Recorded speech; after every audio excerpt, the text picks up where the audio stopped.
Xin chào các bạn đã quay trở lại với channel YouTube Ngọt Game. Ra mắt vào tháng 7 năm 2020, nhưng sức hút của Ghost of Tsushima dường như vẫn không hề thuyên giảm.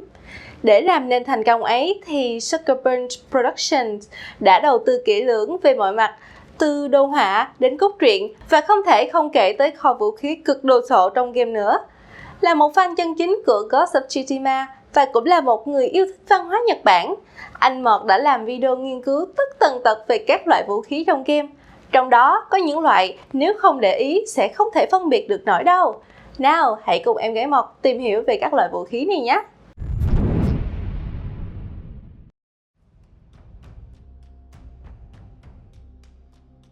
Bây giờ mà nhắc đến Ghost of Tsushima thì hẳn ai cũng đang hóng bản Director's Cut sẽ ra mắt vào ngày 20 tháng 8. Tuy nhiên, trước khi có thể trải nghiệm những nội dung mới của Ghost of Tsushima, sao chúng ta không thử xem một vài thứ thú vị có sẵn trong phiên bản đang sở hữu nhỉ? Nội dung của Ghost of Tsushima đưa game thủ trở về Nhật Bản phong kiến vào năm 1273. Lúc này, quân Mông Cổ vừa thôn tính thành công nước Cao Ly, Hàn Quốc và Bắc Triều Tiên ngày nay. Sau 43 năm đánh phá, không dừng lại ở đó, Kublai Khan, nguyên thế tổ Hốt Tất Liệt, đã sai em họ của mình là Khotun Khan dẫn binh tấn công đảo Tsushima đối mã. Nhà Nguyên muốn sử dụng đảo Tsushima làm bàn đạp tấn công vào vùng Kyushu và sau đó là toàn bộ đất nước Nhật Bản. Cuộc xâm lược được khởi đầu bằng sự đổ bộ của 15.000 quân Mông Cổ lên bãi biển Kamado. Lúc này, Tsushima đang được bảo vệ bởi lãnh chúa Shimura cùng cháu trai của mình là Jin Sakai và 80 samurai dưới quyền. Dĩ nhiên, kết quả cuộc chiến hoàn toàn không cân sức này không quá khó để đoán khi ngài Shimura bị Khotun Khan bắt đi, còn hầu hết các samurai đều tử trận. Duy nhất Jin Sakai là còn sống nhờ vào sự giúp đỡ của nữ đạo chích Yuna. Lẩn tránh sự truy lùng của quân Mông Cổ, Jin bắt đầu hành trình giải phóng quê hương khỏi tay bọn ngoại xâm. Trong quá trình đó, game thủ sẽ được thưởng thức nhiều yếu tố văn hóa cổ truyền Nhật Bản như tinh thần võ sĩ đạo Bushido hay tư tưởng thần đạo Shinto được lồng ghép khéo léo trong trò chơi. Cũng vì tinh thần võ sĩ đạo mà ban đầu Jin Sakai tỏ ra khá ngốc nghếch khi thích lao đầu trực diện về phía kẻ thù bất chấp quân số của chúng đông hơn. Sau này anh nhận ra chiến đấu như vậy rất khó để đánh bại lũ xâm lược nên chấp nhận vi phạm truyền thống samurai để sử dụng các biện pháp chiến đấu bị coi là hèn hạ như đâm sau lưng, đánh lén, đánh thuốc mê, dùng độc dược. Chính sự biến hóa trong chiến đấu khiến Jin cứ thoát ẩn thoát hiện như một bóng ma và từ đó cái tên Ghost of Tsushima ra đời. Dù có lý do chính đáng, tuy nhiên những hành vi đó đã vi phạm truyền thống samurai nên sau khi đánh đuổi được quân Mông Cổ, theo lệnh thiên hoàng, lãnh chúa Shimura buộc phải giải tán gia tộc Sakai và quyết đấu một trận sinh tử với Jin vào cuối game nhằm giúp anh được chết một cách vinh dự.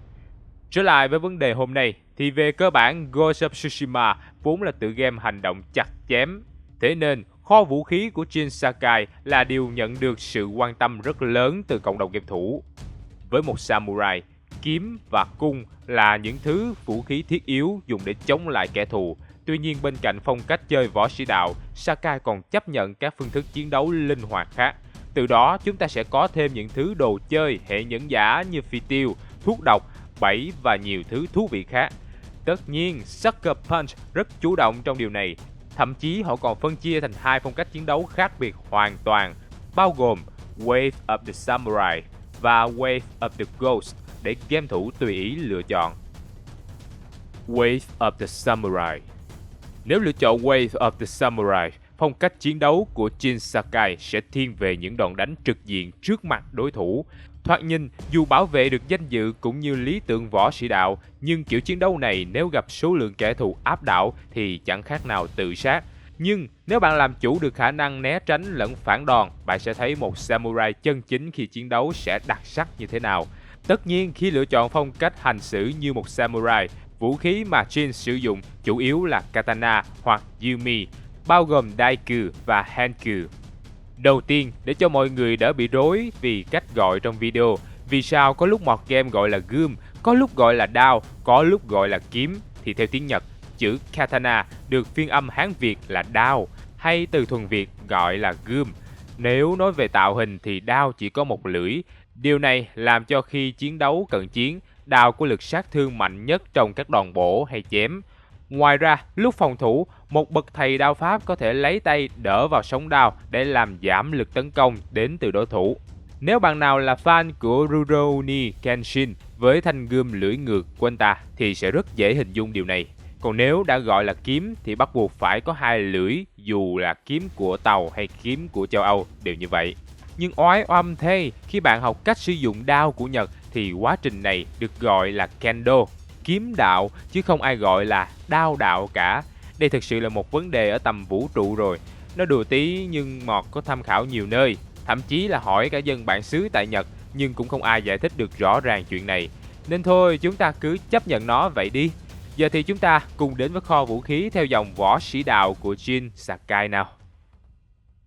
Katana, đao. Thanh gươm chính mà Jin Sakai luôn đeo bên mình là thanh gươm gia truyền qua nhiều thế hệ của dòng họ Sakai. Trước khi xảy ra các sự kiện của Ghost of Tsushima, nó được sử dụng bởi lãnh chúa Kazumasa.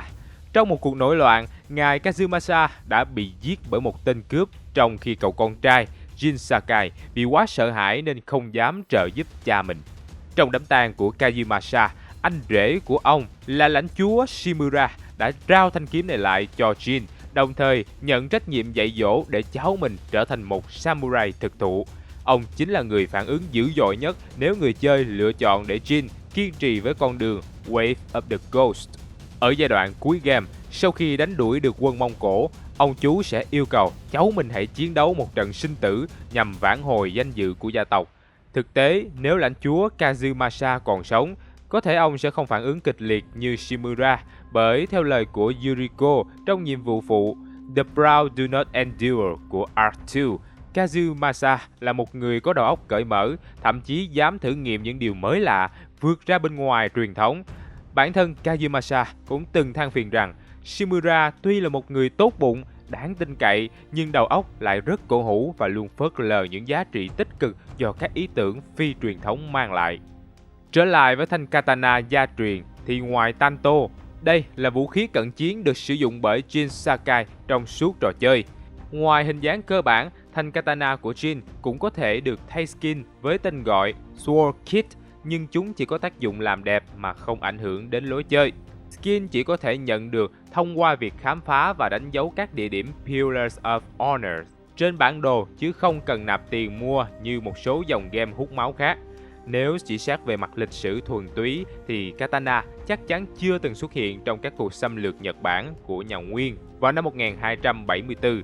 Dù bản thân danh từ katana từng xuất hiện rất sớm vào thời kỳ mạt phủ Kamakura năm 1185 đến năm 1333.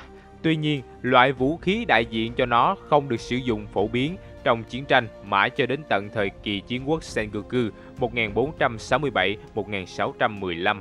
Thực tế, loại đao mà các samurai tại Tsushima sử dụng trong cuộc đấu tranh xâm lược của Mông Cổ gọi là tachi, thái đao, vốn được rèn đúc vào giai đoạn đầu những năm 900. Khác biệt lớn nhất giữa tachi và katana nằm ở chiều dài phổ biến cũng như cách chúng được treo trên obi, một dạng thắt lưng vải để mặc trang phục kimono truyền thống của người Nhật. Một thanh katana thường dài khoảng 60 cm, được mài bén lưỡi kiếm theo chiều hướng lên phía trên, trong khi tachi có chiều dài đến 80 cm và lưỡi hướng xuống dưới. Trong phiên bản tiếng Nhật của Ghost of Tsushima, thanh kiếm của Jin Sakai được gọi bằng tên chính xác. Tuy nhiên, có thể do ảnh hưởng quá nhiều từ các bộ phim điện ảnh về samurai khiến khán giả đại chúng cũng khó mà phân biệt được chính xác thế nào là tachi và katana. Thế nên mới có sự trớ trêu như vậy. Tóm lại, văn hóa cổ truyền nói chung và các món vũ khí xa xưa của Nhật Bản nói riêng khá là phức tạp và khiến người ta cảm thấy đau đầu mỗi khi muốn tìm hiểu. Ngoài vụ phân biệt giữa katana cùng tachi, còn nhiều tình huống lộn xộn khác như tanto và shoto, dạng kiếm ngắn như wakizashi và kodachi, hay odachi và daisho, dạng kiếm dài tương tự katana và tachi.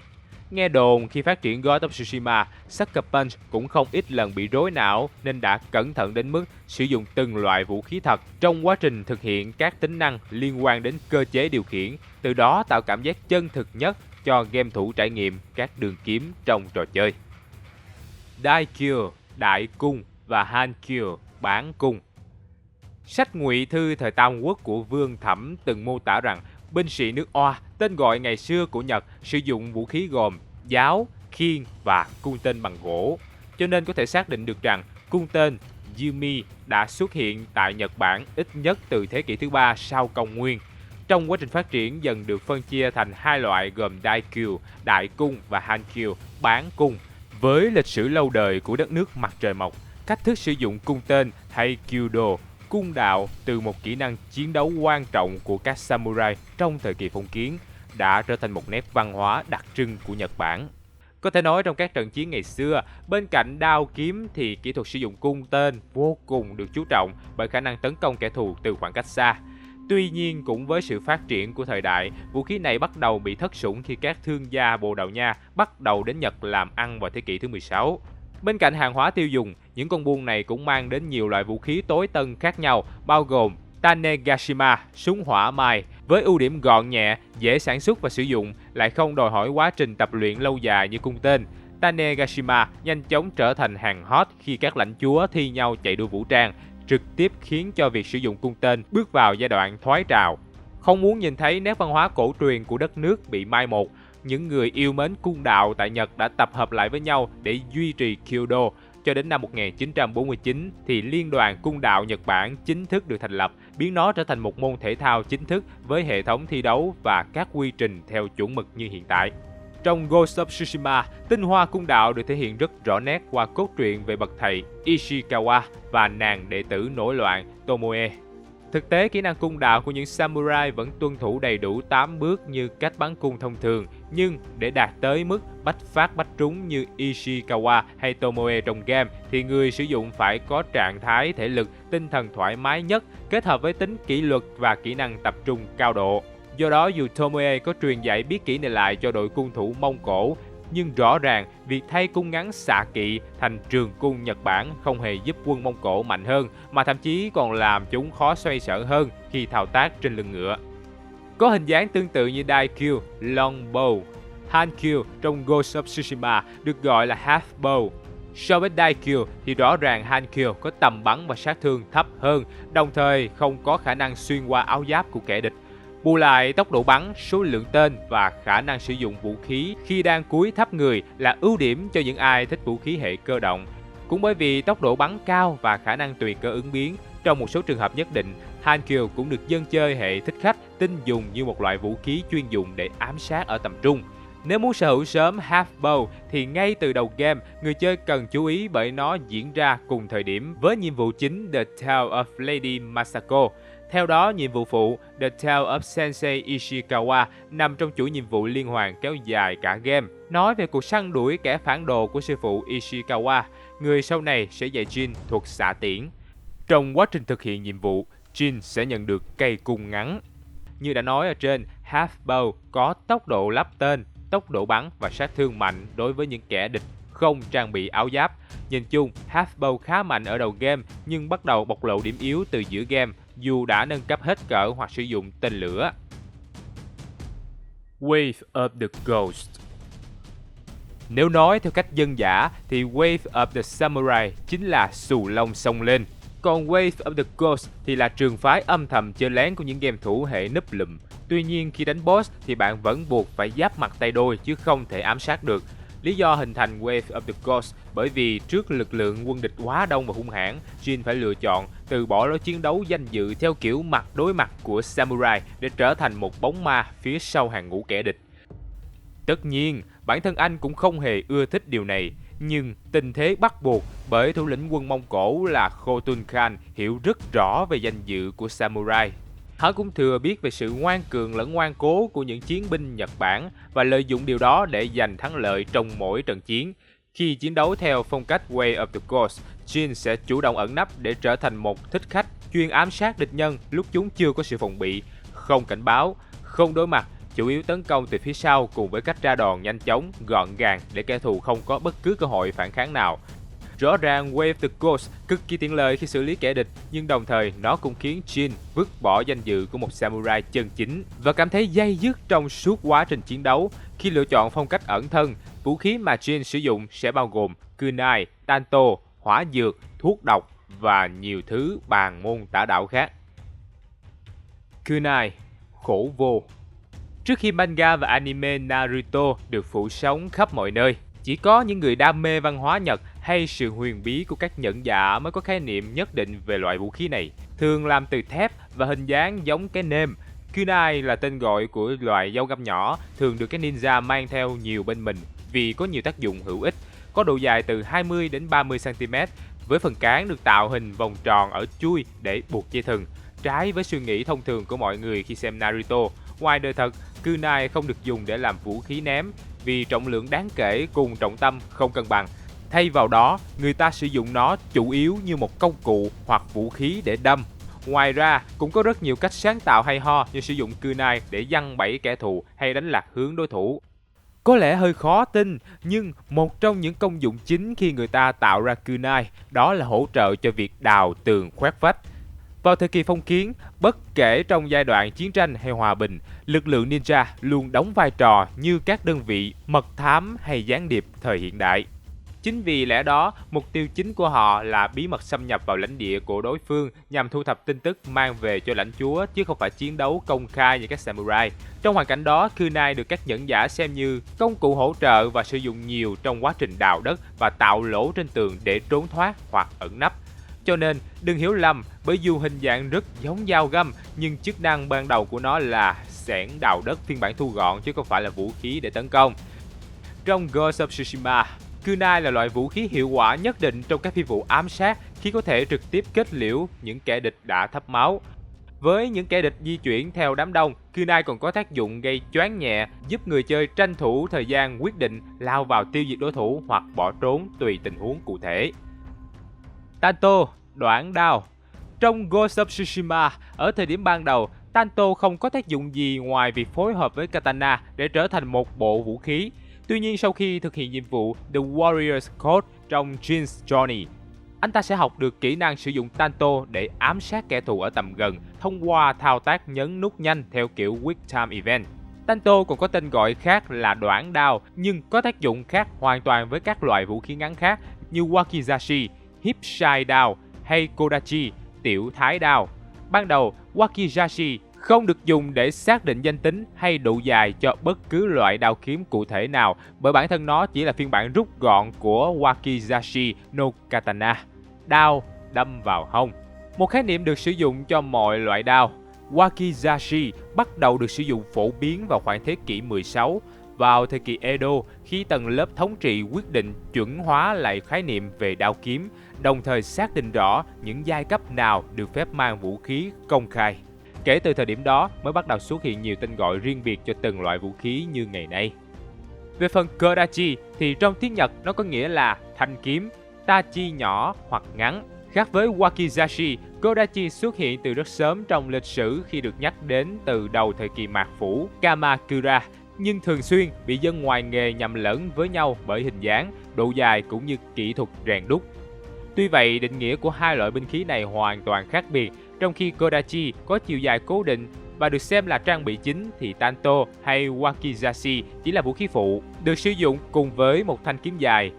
Mặc dù được định nghĩa như vậy, nhưng thực tế tác dụng của Kodachi đến nay vẫn không mấy rõ ràng, bởi nó quá ngắn để được xem là một thanh kiếm đúng nghĩa, nhưng cũng quá dài so với kích thước của đoạn đao.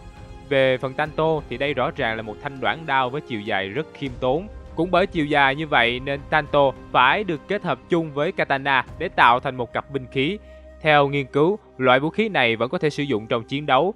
Tuy nhiên, các samurai lại thường hay dùng Tanto cho nghi thức seppuku, mổ bụng nhiều hơn, khi họ muốn khẳng định lòng trung thành hoặc danh dự của bản thân.